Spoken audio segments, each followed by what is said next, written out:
We have the ramping up of facial recognition. We've got 30 arrests a day for social media posts. We're getting rid of trial by jury in most cases. And we've also got children being radicalised in our schools by left-wing teachers.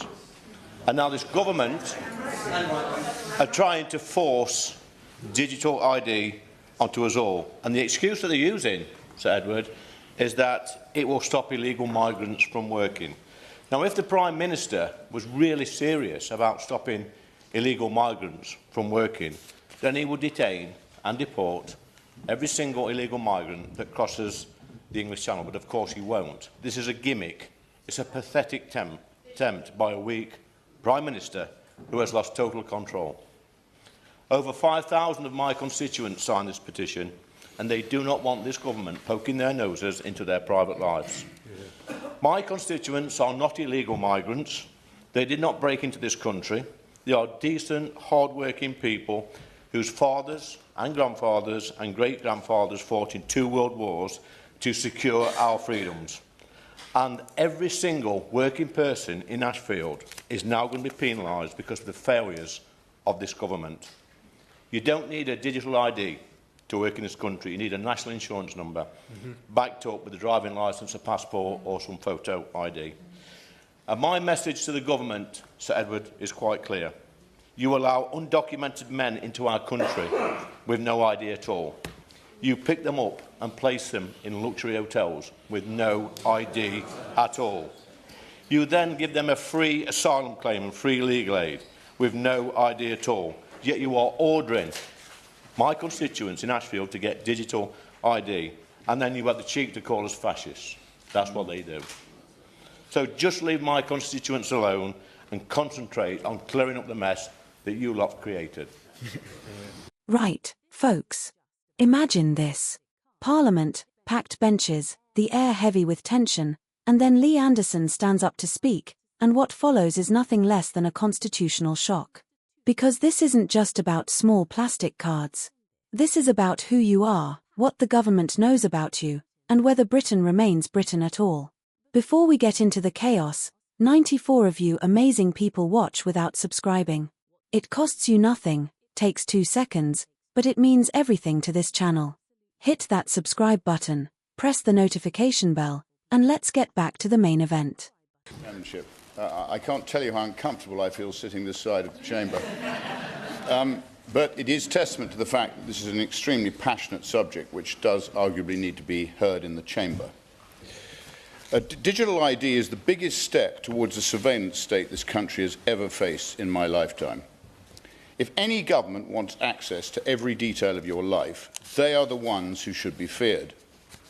We live in a country where the state can't even run a basic IT system without losing data or leaking personal details. It won't last a week before a mountain of sensitive personal data is left at a bus stop in Kent again. I do not trust any government. I certainly do not trust this government. And let us remember, once government gets a new power, it never gives it back. It expands and evolves. Digital ID will not stop at proving who you are. It will creep into travel, banking, housing, benefits, even voting. Today it's voluntary, tomorrow it will be required for security reasons. The day after that, you won't be able to access basic services without it, all for your own good, remember. Britain is supposed to be a country where the government serves the people, not the other way around. A country built on privacy, liberty and trust. British people just want the government to leave them alone and get out of their lives, to build a business, raise a family and live in peace. Digital ID treats every citizen as a suspect. It assumes that the state has the right to look over your shoulder. You defend it by severely limiting the power of the state, not radically expanding it. Abolishing jury trials, cancelling elections, implementing facial recognition, and now this. This incoming dystopian future must be resisted. I will be holding my own protest against this creeping move towards George Orwell's Animal Farm.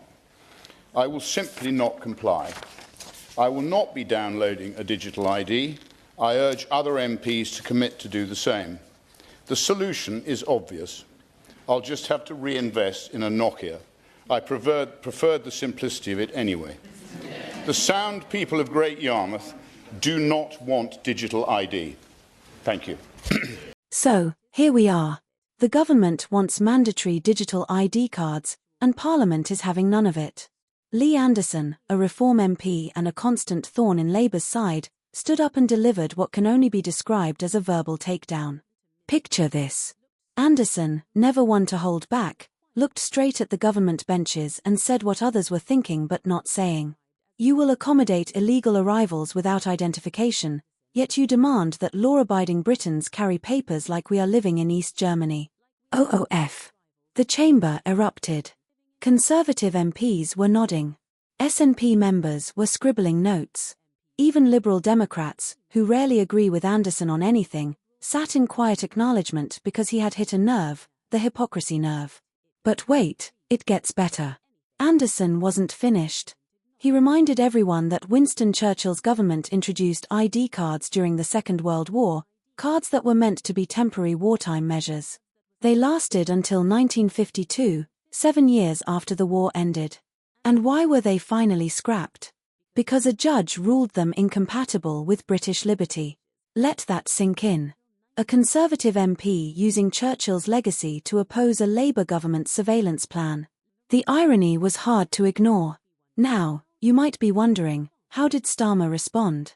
Well, buckle up, because the Prime Minister's reaction was classic defensive anger. Sources in the chamber reported he was visibly agitated, gesturing sharply at advisers, his lips moving in what seemed like less than parliamentary language. When he finally addressed the concerns, Starmer used the usual arguments: national security, stopping illegal migration, and protecting public services. The standard script. Except this time, nobody was convinced. Not after Dame Priti Patel stood up and carefully broke down every argument. Patel, a former Home Secretary, knows surveillance policy inside out. She pointed out that the 2006 to 2010 Labour ID card scheme cost taxpayers over £250 million before it was scrapped as unworkable. She highlighted repeated data breaches at the NHS, HMRC, and even the Home Office itself. You cannot secure a database this large, she said. And when it fails, and it will fail, every citizen becomes a target for identity theft, fraud, and government overreach. The internet, as expected, exploded. Within hours, footage of the debate was everywhere. Clips of Anderson's speech gained millions of views. Memes comparing Starmer to Big Brother spread across Twitter. One viral image showed Starmer's face edited onto a 1984 book cover with the caption, "He is watching you apply for your digital papers." And here's the part that should worry Downing Street.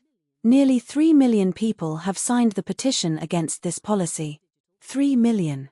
That makes it one of the largest petitions in parliamentary history. This isn't a small group protesting.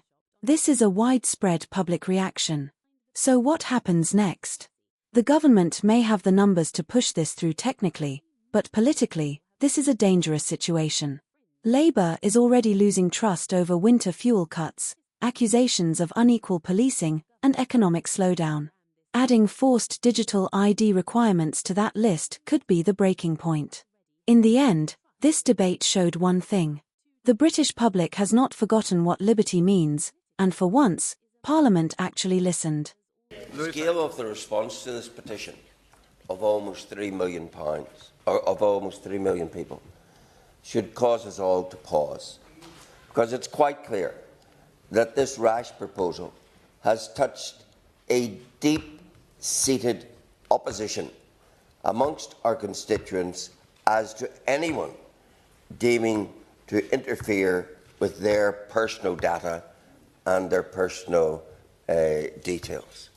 And 5,000 almost of my constituents in North Antrim are amongst that number, and I well understand and support their opposition. Now, yes, it might be convenient.